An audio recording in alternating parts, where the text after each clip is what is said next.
statement before moving on to questions.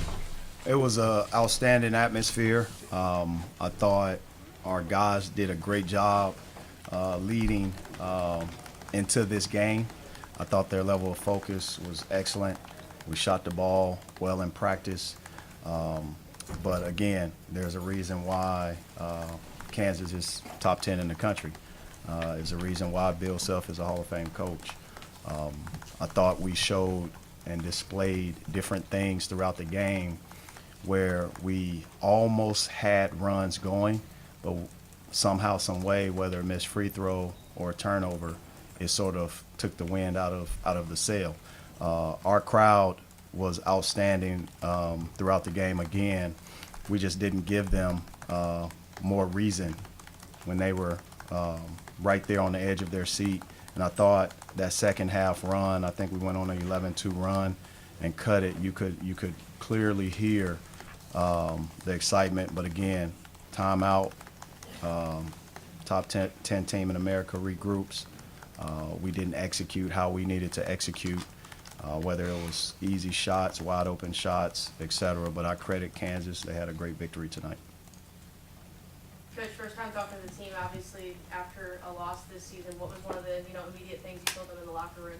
I tell my guys I love them all the time, and I think ultimately we have to remain consistent in what we do so that we can yield the results that we want.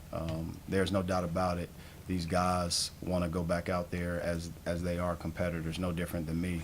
But we have to continue to obtain the lessons out of situations like this, no different than we've obtained lessons throughout our season thus far. And there's some lessons I'll be able to watch film and get those lessons and regroup and correct what we need to correct.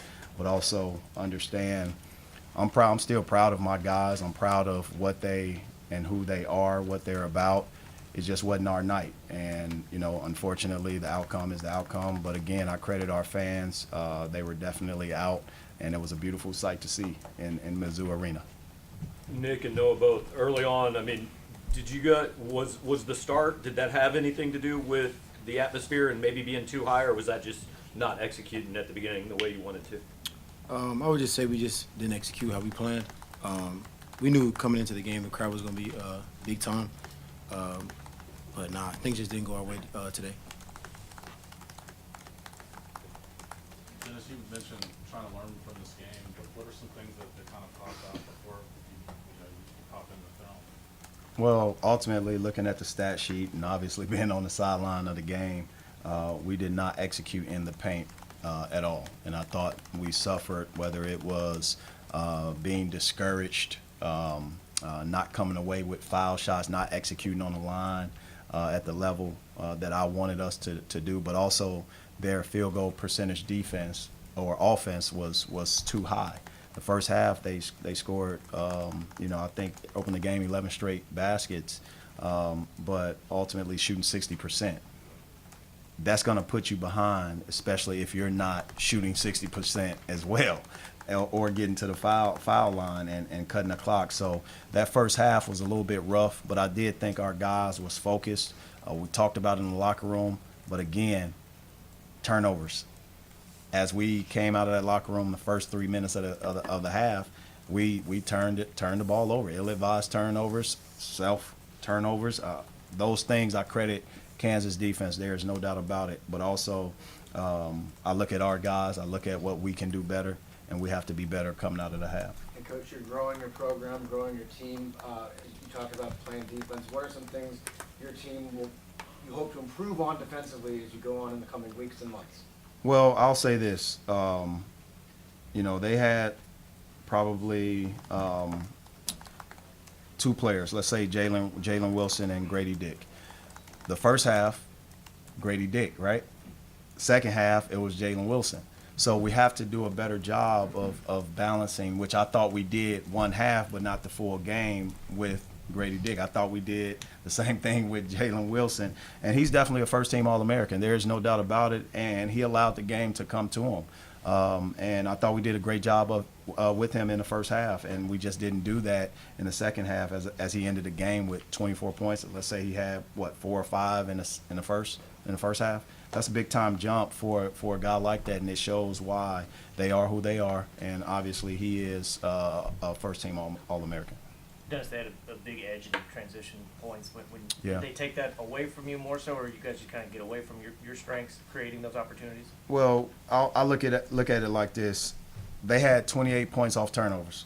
We lost about 28, and whenever some of those turnovers are hidden in missed layups, some of those turnovers are hidden in, let's say, and we shoot a jump shot versus going into the paint. You just didn't convert that transition defense and get guys in position. I thought Kansas did a great job of that, forcing us into ill-advised shots that we normally would not take in transition. We usually would try to get to the foul line, get to the basket, but more importantly, I thought our missed shots led to us to being discouraged. And I gotta watch the film and challenge our guys in a way that is healthy, and we'll have our debrief, and I think our guys will be prepared to learn the lessons that this game will teach us. Nick and Noah, inside the locker room, was there a sense that this game was a litmus test for you guys? Because obviously you had faced a team the caliber of Kansas. And what do you think the takeaway is, if you can come up with one right now, about what it's going to take to compete with Illinois or Kentucky later this month? Yeah, I think we don't really lose as a team. We learn, and this is a lesson for us. So just regrouping, staying with our brotherhood, just connecting more after this loss, and just building from it. I think that's the most important thing. Coach Gates always says get lost in the details. So throughout the season, we definitely need to get lost in the details, know situation, certain sets that teams are running. And like I said in other interviews, consistency will be our biggest goal throughout the season, because you have a lot of games, a lot of good teams, but the team that can stay most consistent usually comes out on top in the end. And I'll copy that. The litmus is practice every day. It's not just in games. We played some good teams. Penn is preseason, NCAA tournament team, Wichita State. That was a good environment. There's a host of teams throughout our schedule that has allowed us to discover who we are, but also put us in situations to make sure we're working on the right things we need to work on. The litmus is every day in practice, being consistent, but also making sure we're growing together. There's no doubt. There is championship DNA in the program. I'm not sure if you know that or not, but there's championship DNA over in that other locker room. And those guys are top 10, whatever ranking they have, for a reason, right? We're in the infant stages. And what I challenge my guys each and every day is, how can we use every situation that we encounter, good, bad, ugly, to continue to galvanize and get on the same page so we can have in April the outcome that we want. And it's a big picture, not just in these small little spaces. But I'm not happy about the outcome. My players aren't happy. Our fans aren't happy. But we have to learn from it, and we will. Along those lines, I wanted to ask, like, in your experience, and I know you're a relatively young head coach. Could I get your name first? My name's Todd Palmer with Todd, PHB. nice to see you, man. Good to see you. I know you've spent a lot of time with Leonard Hamilton too, right? Like, in your experience, is it easier to get your team's attention after a loss and get them to see the things they need to correct, when you're coming off a loss, than it is maybe when you've been stringing together a few wins? I don't think I understand that question. Do you think it's easier to get your team to focus and practice and buy in, and like if they're coming off a loss and they see, maybe you've been preaching something during the wins, but I'll say, let me help you with this. Our guys are coachable guys. They are outstanding. Their coaches, the programs that they come from, they have been tremendous, right? They've had success. Whether it's high school transfers, JUCO transfers, or guys that we were able to get from the portal. They come from great programs. They're coachable. So I've had their attention, and they've had mine from day one. I don't think we allow conditions to forge or allow us to get closer. No, we work on that beforehand. it's all about preventative and team building and different things like that. And these guys have been wonderful and will continue to grow, just like every team will this season. We just have to continue to do those things that matter in the stat sheet. You can't turn the ball over. Can't. No, But- Coach but good to mentioned, see President Mizzou. you know, kind of playing the play down low, and Kansas was not a team that height-wise necessarily was imposing. What do you think it was that limited the success you guys were able to have in the paint today? Just there was a coach talked to me already about it. Just me not, fixing my mistakes. There was times where I was fronting the post and I wasn't being strong enough and edging that guy out, and they threw it over my head, and that led to some layups. But honestly, just giving our all and fighting. I thought we could have had a little bit more of that down there, and I think that's definitely my fault. But we're going to continue to work and battle back, and we're going to fix our mistakes. Dennis, how much of DeJuan Harris's sort of calm demeanor, the way he's able to move, can kind of get you guys out or hurt the way you pressure the ball so much? Well, I thought the entire team took care of the basketball for Kansas, and that's part of the fabric that allows them to be national champions, having a positive assist-to-turnover ratio. It was a good test for them to come on the road for the first time, and sometimes you look at, okay, this is their first road test, but sometimes that makes teams a lot more focused than what they normally would be because it's the first road test. They're trying to build an identity, and each team is a new team, and they are playing a little bit different than they had to play in the past when they've had McCormick or Udoka or the bigs, but they are still impacted. KJ Adams did a great job for them. I thought he made great decisions, but again, DeJuan Harris wasn't the only one to take care of the basketball. I thought multiple guys brought the ball up the court, but he ended up with, 9 assists, 10 assists or something, which was great. So he's a good player. Dennis, do you have an idea when Isaiah can get back in rotation at this point? I anticipate Isaiah helping us without a doubt, and we have to look at the big picture. Whenever you're in transition, right, no different than these guys, transition happens, and the transition that Isaiah is going through, he's going to get to the other side of it, and he's going to help us win ball games, and I'm excited about him. He's been present. He's been doing the things that our guys, myself, have gleamed at, put my arms around him.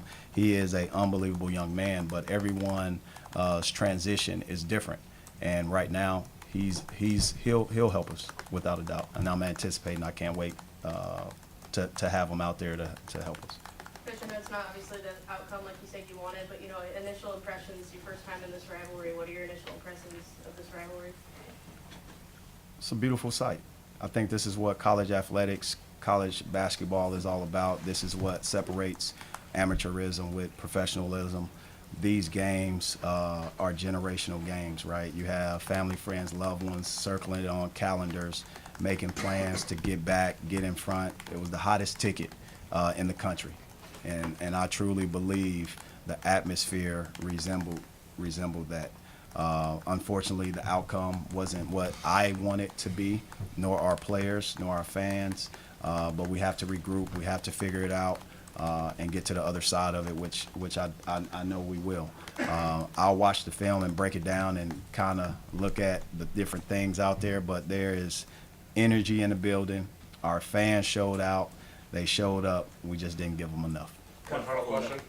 Following up on that, fans are frustrated from a 40-point blowout last year, kind of a 30-point game this year. How close is it to being a competitive game between these two schools? Excuse me? How close do you think you are to competing with Kansas?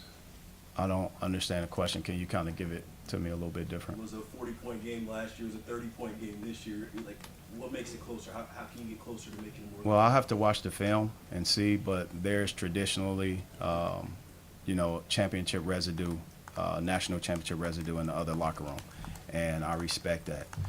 Are we at a national championship level? No, but that's where my goals, my dreams, my aspirations are pointed at, and that's what our program is going to continue to strive toward and build it that way. I'm not happy about the outcome. There's no doubt about it. Whether it's 1-point loss, 10-point loss, 50-point loss, 100-point loss, I am not happy about it. I will look at the film, regroup, and figure out ways we can continue to get better, but also in a healthy way, challenge our players. These guys are hurting right now. I do know that.